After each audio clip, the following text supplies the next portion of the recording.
Welcome to Woodland, Ridis says, gesturing out over the village. Now, if you'll excuse me, I'm quite busy for the rest of the day, so you'll have to wait till tomorrow to leave the forest, she says, and makes her way home.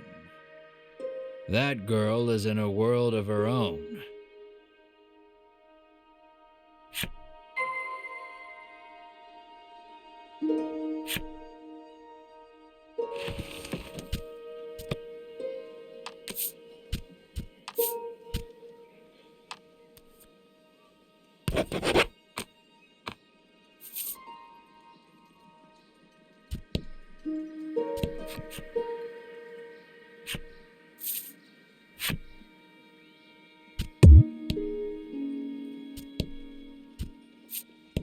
Welcome to the Forest Oasis, the man greets you warmly. Been a while since we've had any outsiders, the innkeeper says, beckoning the party inside. It turns out this inn is simply a place where the poor lost souls trapped in the bewildering wood may recover. You may stay as long as you like, free of charge. The wooden dining table practically groans under the weight of the platters upon it, all brimming with meats and vegetables from the bewildering wood. I've certainly earned this, you say to yourself, as you slide into your seat at the table, positively drooling over the feast before you. Melanie takes no note of your boorish behavior, uttering a small prayer of thanksgiving before reaching for a plate of vegetables. Mar sits, eyes fixed on the food upon the table, statuesque in his stillness. What a good boy. Mar clears the entire table in a matter of seconds, even emptying the water barrel in a single gulp. He lets out a self-satisfied burp that sends a small jet of just-drank water arcing out onto the floor. The sun sinks low, and the day draws to a close.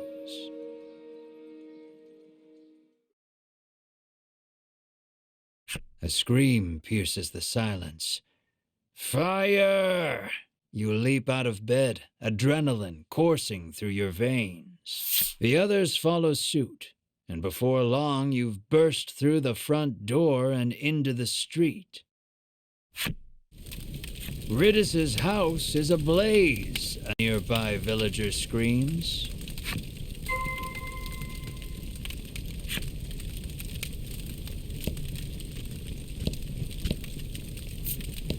Douse the flames with water, shouts the man. Water from the well.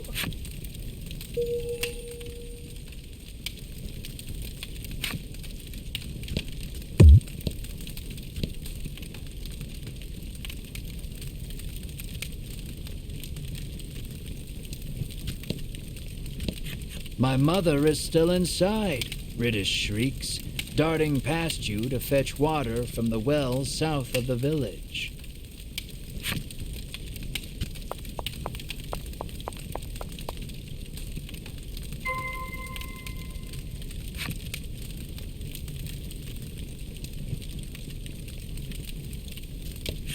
Ridis is gathering water in an attempt to fight the blaze all on her own.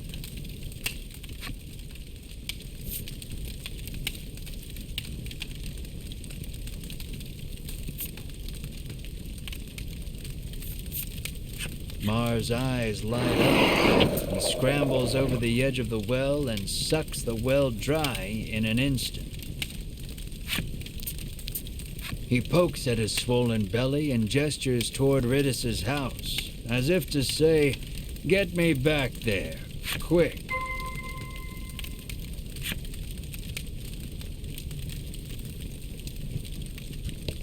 Quickly, put it out. You have to put it out, Ridis screams at Mar. Mar douses the house with the water he sucked up from the well. The fire is reduced to mere embers, and all is well. Or so you think. Something darts out from behind the house and attacks.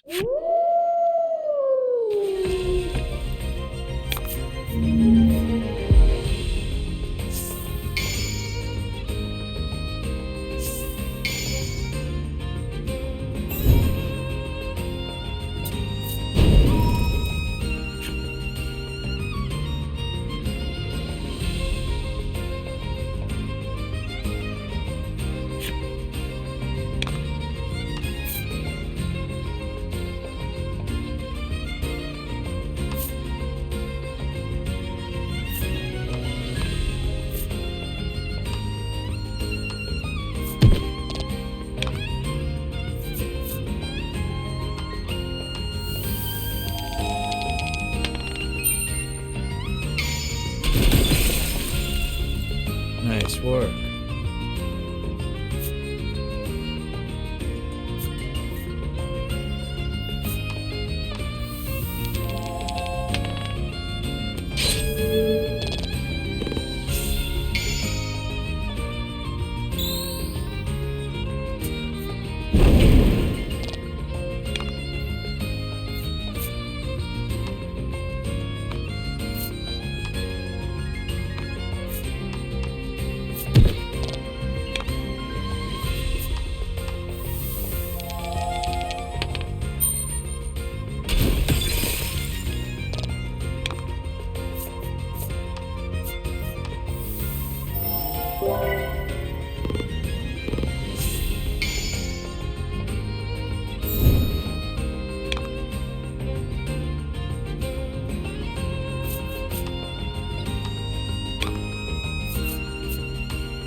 Good work.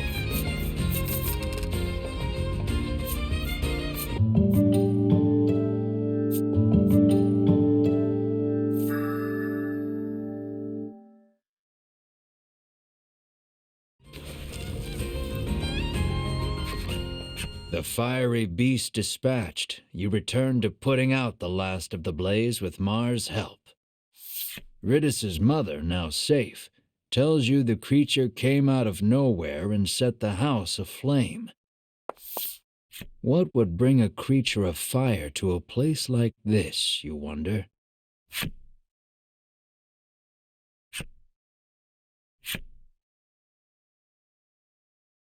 Light breaks on a new day, and the commotion of the fire feels but a nightmare. You lead your party to Ridis's house to ask for safe passage out of the bewildering wood.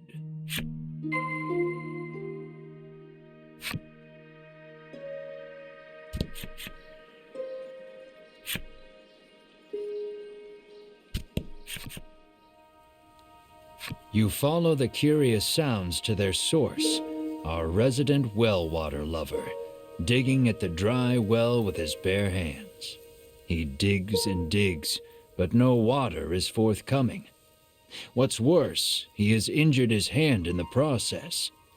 Melanie beseeches you to help the poor man. But well digging was forbidden by our ancestors long ago. You've heard the legends, you protest. How is that the best lie you can come up with? She snaps back, appalled. The man turns towards you both, oblivious to the squabble playing out before him. Do you have any salve that might ease my pain? He asks. You hand the man some salve. The instant he applies it to his hands, he resumes his furious digging, this time punctuated with shouts of "I feel incredible." Not long after that, water erupts from the ground with a force unlike any you've seen. He sidles up to the jet of water and begins drinking from it as one would from a fountain. He is once again in his element. The man hands you mysterious card 4 to show his appreciation for the salve.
Apparently she's heard rumors of the dragon destroying another town somewhere. The girl heaves a sigh of relief after learning the fire wasn't the dragon's doing.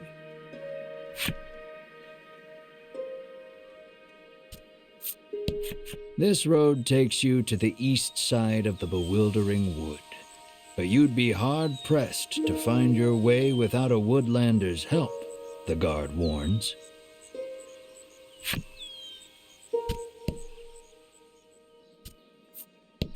You didn't hear it from me, but the cause of the fire was, she whispers baseless gossip in your ear.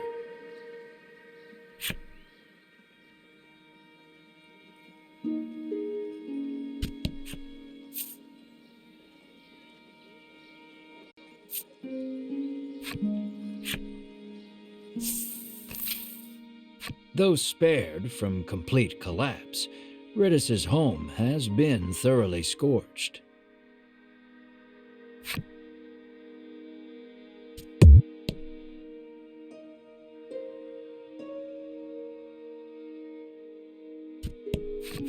Ridis sits alone in one of its rooms, the air thick with the smell of char. There shouldn't be any fire creatures for miles, she grumbles. She says the monster appeared while she was playing the woodland flute last night. As to why any monsters, let alone fire monsters, appeared, well, despite the circumstances, you ask Ridis to lead you out of the bewildering wood as promised. I did promise that, didn't I? She says wearily, rising from her seat. The poor girl is clearly still in shock. Why do you want to venture out beyond the bewildering wood anyway? She inquires, as she gathers this and that in preparation to leave.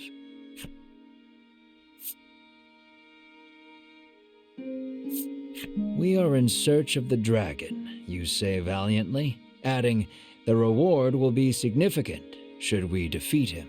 Honesty is the best policy. Sounds like a real risky way to make a living, she replies flatly, feigning interest. A group of Ivory Order people came through here just the other day, she explains. You connect the dots with malice. Those three, you seethe.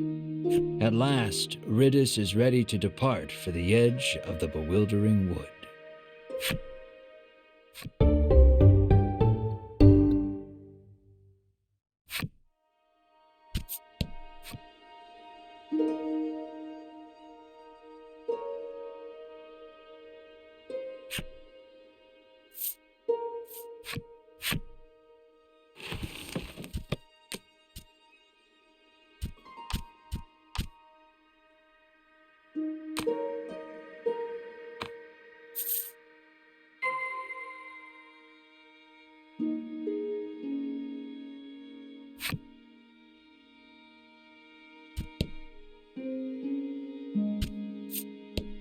Ridis's mother tells you she was once deceived by a crooked merchant and plunged into debt.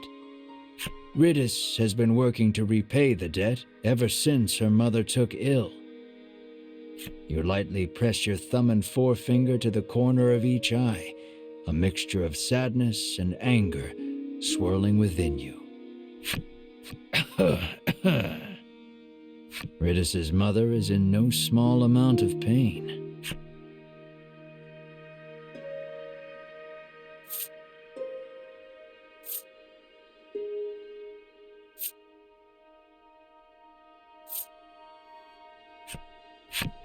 The item you've proffered has no effect on her illness, but I appreciate the thought all the same, she says with a smile. Ridis's mother hands you mysterious card 3 as a token of her gratitude.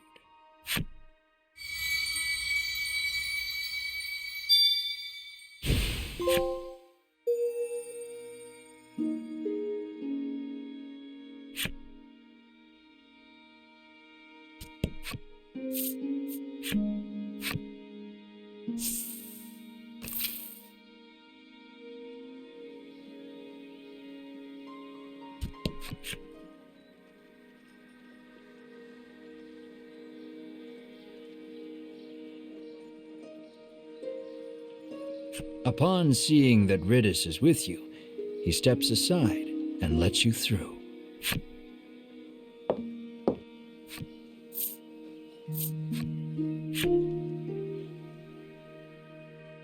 The eastern portion of the woods certainly does not want for thick, soupy fog.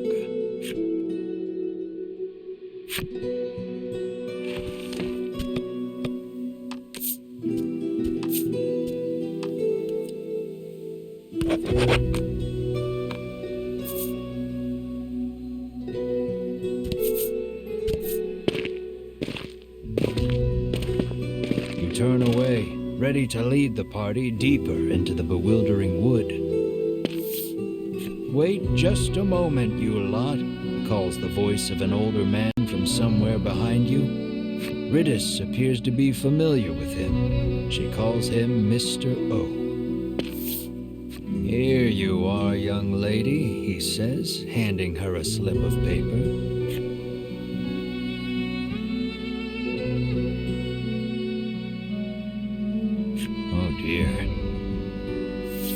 Further, Mr. O explains, Ridis did not have a fire insurance policy at the time of the conflagration, and so she shall have to pay in full.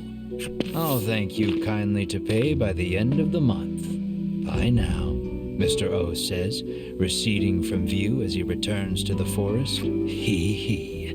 Ridis lets out a bemused chuckle, her demeanor remarkably calm for what has just transpired. She pulls the woodland flute from her cloak and begins softly playing.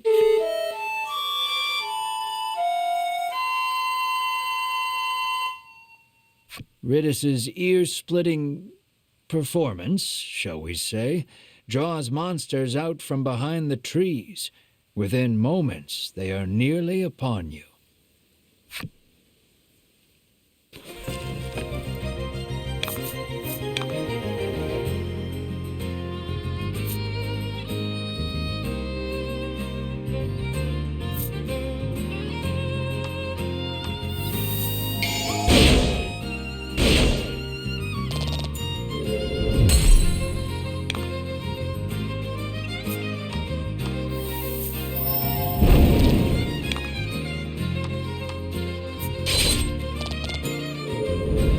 Good work.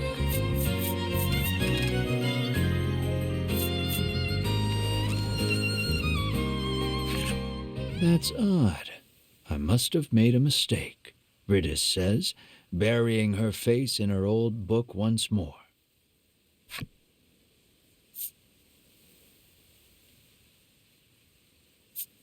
She opens the book to a particular page and thrusts it in your face.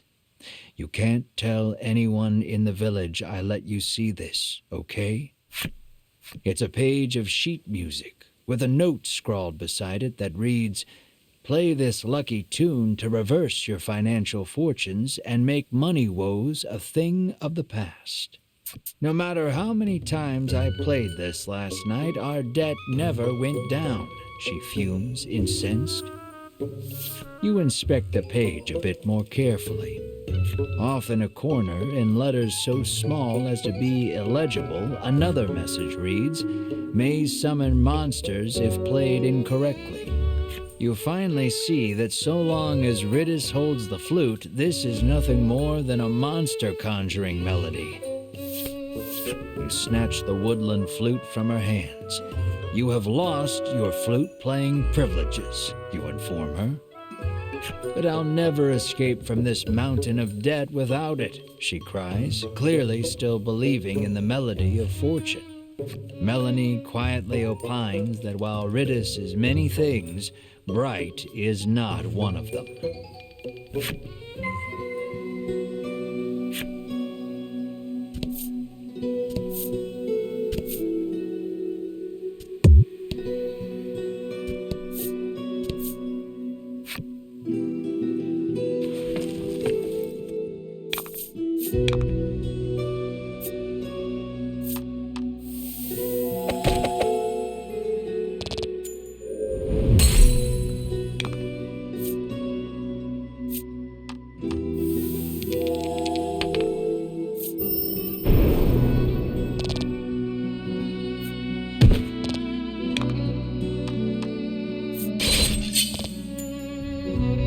Good work.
Don't hold back.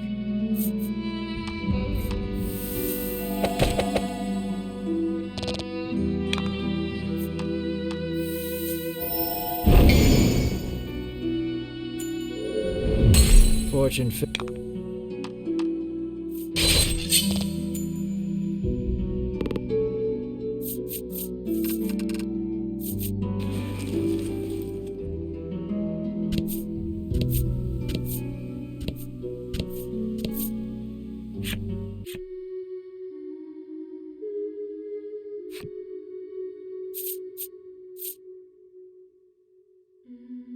You take a peek inside the grass and immediately find the owner of the voice. It seems like the harpy hasn't yet noticed you. You pick up a rock and throw it at the monster's feet. Startled, the monster flaps its wings and flies away. You find some coins scattered about where it stood.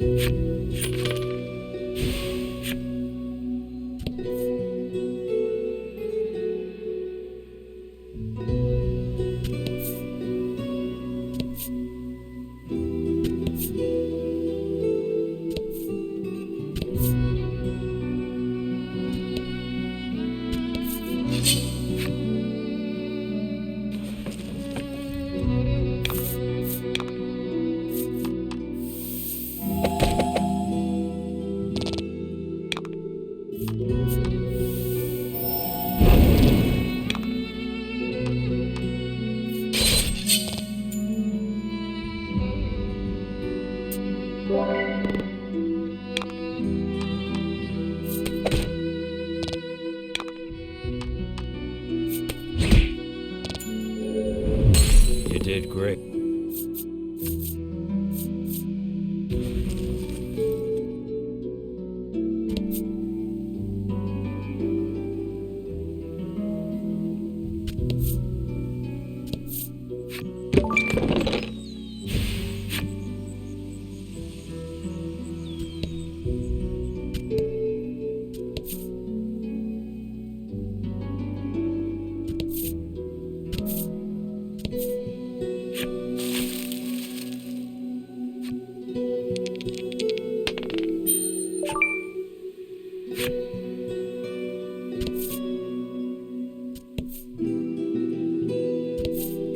Here, Ridis chirps, pushing overgrown boughs and shrubs aside. As she does, a hidden path out of the bewildering wood comes into view.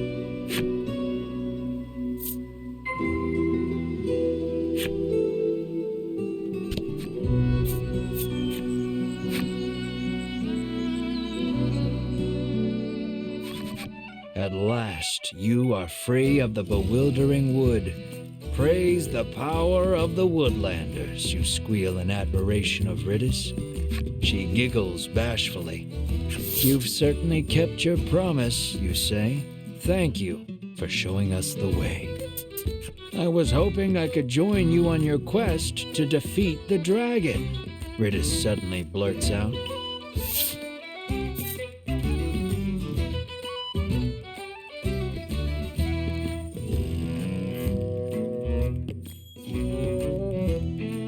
She takes out her old book and thrusts another page in your face. This week's creature of fortune is the dragon. Boons may befall those who encounter him. Melanie's jaw goes slack. What is the deal with this book? Melanie asks, bewildered. I can probably pay off my debt if we can just defeat the dragon, Ridis chirps, revealing her true intentions. No, I won't dilute my share of the riches any further. No more additions to the party, you bark. Have you no heart? Are you just going to leave a young, helpless girl like me to drown in an ocean of debt and deal with that crusty old man? Ridis fires back relentlessly. I want to go. No. So goes the endless chorus of your thoroughly unproductive argument.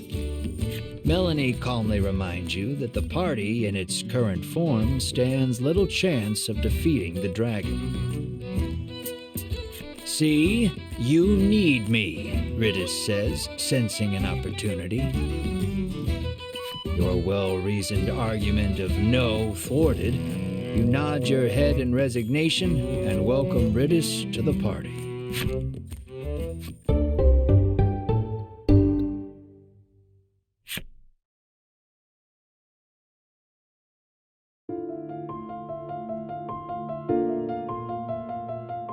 And with his dream